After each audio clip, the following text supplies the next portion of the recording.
Fala galera, beleza? Passar para vocês aqui, ó, jogo rápido para a gente entender um pouquinho, né, o colonialismo, o imperialismo, enfim, né, segunda revolução industrial explodiu e o mundo precisa se reconfigurar. Então vamos fazer uma comparação rapidinho aqui, ó, colonialismo. O que era o colonialismo? Ele acontece lá no século XV, né, a partir da descoberta do Novo Mundo e tudo mais, e o contexto em que ele acontece é o do capitalismo comercial, do mercantilismo. E onde é que ele acontece? Onde é que mais acontece, né? As áreas mais ocupadas no colonialismo são a América, o litoral da África e o litoral da Ásia. Todas essas regiões foram ocupadas por países europeus na tentativa de obter produtos a serem comercializados para o acúmulo de riquezas e também o acúmulo de metais preciosos. Esses eram os objetivos econômicos. Isso aqui, gente, esse contexto que eu falo para vocês tem a ver com colonialismo. Só relembrando, colonialismo, quando? Início do século XV. Qual o contexto? Capitalismo comercial. As áreas ocupadas, América, litoral da África, litoral da Ásia. E os objetivos econômicos eram obtenção de produtos a serem comercializados, ou seja, utilizava-se as colônias para extração e venda dos produtos e também o acúmulo de metais preciosos. Agora a gente vai ver aqui o neocolonialismo, que é um pouquinho mais avançado que o colonialismo, né? O neocolonialismo ele acontece aqui, ó, no século XIX, contrário do colonialismo que é lá no século XV, né? O neocolonialismo então no século XIX. O contexto já é diferente, já é mais estruturado, que é o lance do capitalismo industrial e financeiro, ou seja, a gente está falando aqui de produzir, de criar, de investir, certo? E quais foram as áreas mais ocupadas? As áreas ocupadas, elas acontecem principalmente por uma série de interesses econômicos que eu vou passar para vocês rapidinho aqui. Mas como que acontece? É feita a conferência em Berlim e a partir da conferência de Berlim se define quais países europeus vão tomar posse, né, vão ocupar determinados países da África e da Ásia. Né? Então os continentes mais ocupados, as áreas ocupadas no neocolonialismo são os continentes africano e asiático.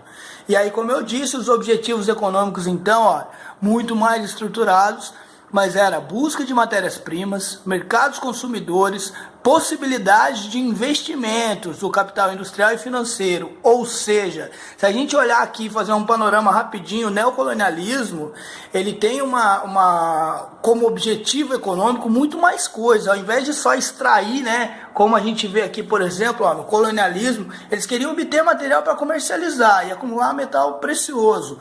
Já no neocolonialismo, a gente já tem uma busca de matéria-prima para produzir. E produzindo, eu preciso de mercado consumidor, e para que eu tenha esse mercado consumidor, eu preciso investir em capital industrial, ou seja, criar indústrias e capital financeiro, financiar essas indústrias, esses países, para que eles tenham condição de produzir e de ter dinheiro para poder comprar também, certo? A gente vai ver agora, em seguida, como é que se dá essa ocupação, principalmente nos continentes africano e asiático, por parte dos países que participaram lá da Conferência de Berlim.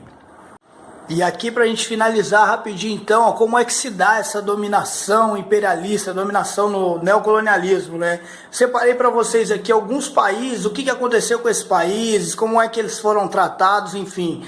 Vou destacar para vocês aqui, ó, a Argélia e Chad foram ocupados pelos franceses. E o que os franceses fizeram para poder estabelecer esse domínio? Principalmente proibia os argelinos de aprender a ler e escrever. Por quê? Uma população que não sabe ler e escrever não sabe questionar e acaba sendo mais fácil de se submeter aos franceses. Além do que os franceses obrigavam, né, o pessoal lá de Chad, olha, cidadãos de Chad, a trabalhar duro na produção de algodão. Algodão porque desde que o mundo é mundo, o homem precisa se vestir. Então o algodão vem lá desde a primeira revolução industrial, né? Com a descoberta, a criação da máquina do tear mecânico, o mundo usa roupa, o mundo usa tecido. E então aqui, ó, a Argélia e Chad, basicamente os franceses obrigam eles a trabalhar duro e ainda fazem de tudo para que eles não investam em educação, porque um povo ignorante, um povo que não sabe, ele não tem capacidade de questionar e mudar a realidade que eles estão vivendo.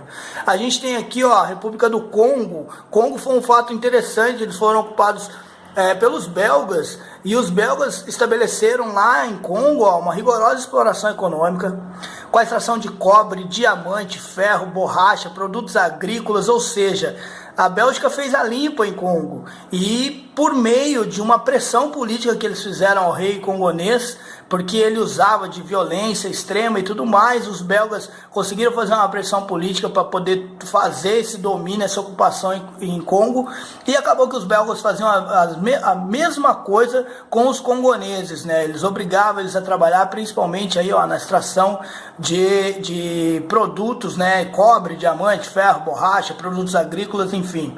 É assim que se dá o domínio belga em Congo. E a gente tem aqui, do outro lado, a África do Sul e a Índia, né? Aqui a gente já está entre África e entre Ásia, esse domínio inglês. Como é que a Inglaterra estabeleceu o domínio, principalmente na África do Sul? A Inglaterra domina quase toda a África do Sul, perde um pedacinho para Portugal, mas é muito pouco insignificante. A Inglaterra vai estabelecer então o regime do apartheid.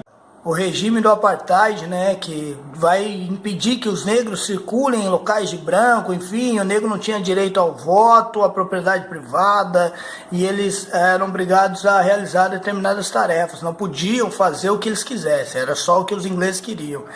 E a gente tem na Índia também, a maneira como os ingleses ocuparam, principalmente por meio da produção têxtil, cobravam altos impostos dos indianos e tinham regras rigorosas de convivência, né? Assim como ali na África do Sul a gente tem o regime do apartheid, na Índia os ingleses também que estabelecem uma relação muito rígida da convivência entre ingleses e indianos. E a gente vai ver aqui também agora rapidinho, na China, os chineses eram obrigados pelos britânicos a comercializar com países europeus.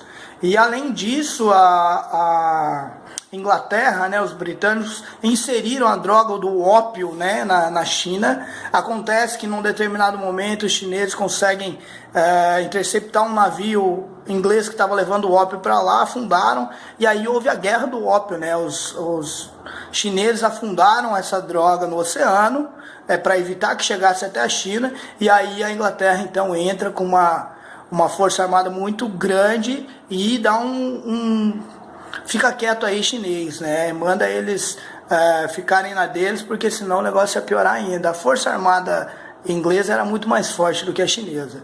E o pior de tudo, gente, são as justificativas que eram usadas para dominar, né? Existia um estudo, né, que foi feito lá na Europa, em que demonstrava a superioridade da raça branca. E aí eles estabeleceram que dominar era um impulso missionário humanitário, com a tentativa de regenerar os africanos e os asiáticos. É mais ou menos assim que se dá, então, a dominação imperialista. A gente se vê numa próxima. Até mais. História em Alta. Valeu!